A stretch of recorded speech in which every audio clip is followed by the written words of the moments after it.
top focus at this hour, Russian President Vladimir Putin convened a high-level meeting in Moscow just hours after his return from Alaska's summit with US President Donald Trump.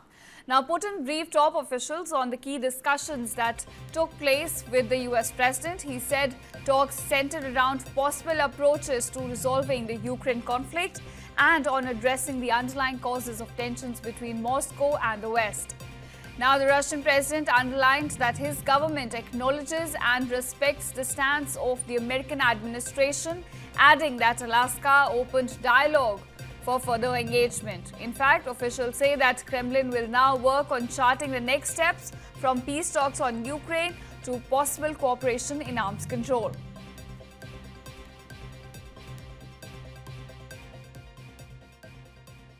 Ambassador, does Zelensky have anything with him that could be used as a bargaining chip? Perhaps the Ukraine-United States mineral resource agreement, the minerals deal that was signed in April this year, could that be a bargaining chip?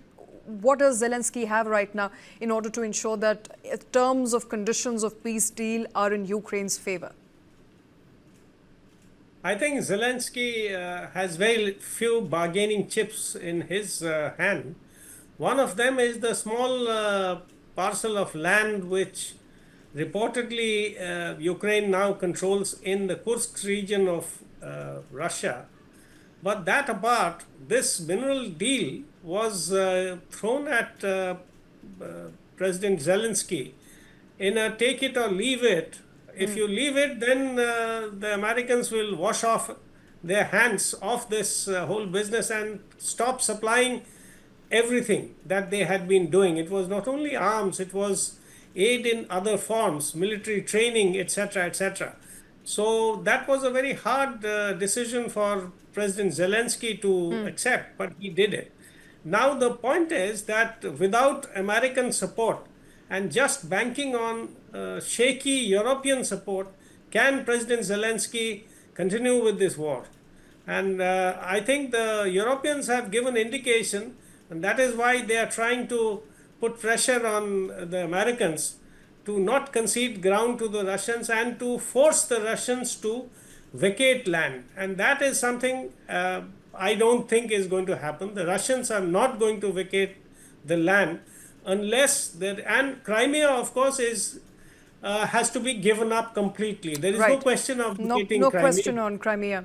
Absolutely. Yes. So the only thing is that if the Europeans and the Americans concede that Ukraine will not be a part of NATO now, in future, ever. That is the only bargaining chip that President Zelensky can perhaps use. Whether the Americans and the Europeans will allow him to do that remains to be seen.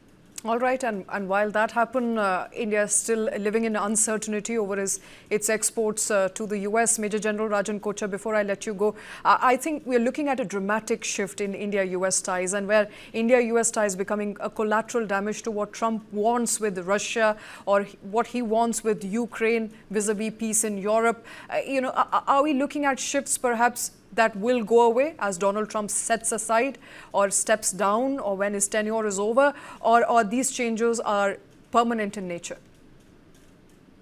Shweta, as I see the Indian-US friendship, you have to go back 15, 20 years. Look at the hard work which has gone into make this friendship stronger by the day. You have the Compact, you have the Indus, you have the COMCOSA, you have the LUMOI, you have a number of agreements, you have the ISET, and it's in the areas of technology, defense, energy, and a host of other areas also. This friendship is there to stay, and I don't think one man can destroy it completely. It can be a setback, maybe, as you rightly said, that, till Trump realizes that what he's doing to India, he will cause more harm to America than India, because India has the resilience. We can always shift our supply chain basis. We have already started with that. And we can manage to a certain extent without America. There would be almost 0.6% drop in our GDP as per the economic experts I was reading. So we can absorb those kind of shocks. But what will happen to America, because India is not the only country which Donald Trump is targeting. He is targeting a number of other countries. It's going to hurt the American economy a lot. Already there is no manufacturing in America. Only 11% of the manufacturing contributes to the GDP of America. And all this labor intensive jobs where India was predominant as far as exports were concerned in terms of pharmaceuticals, textiles, automobile parts and all, are, where is the alternative? Right. Does President Trump go to China?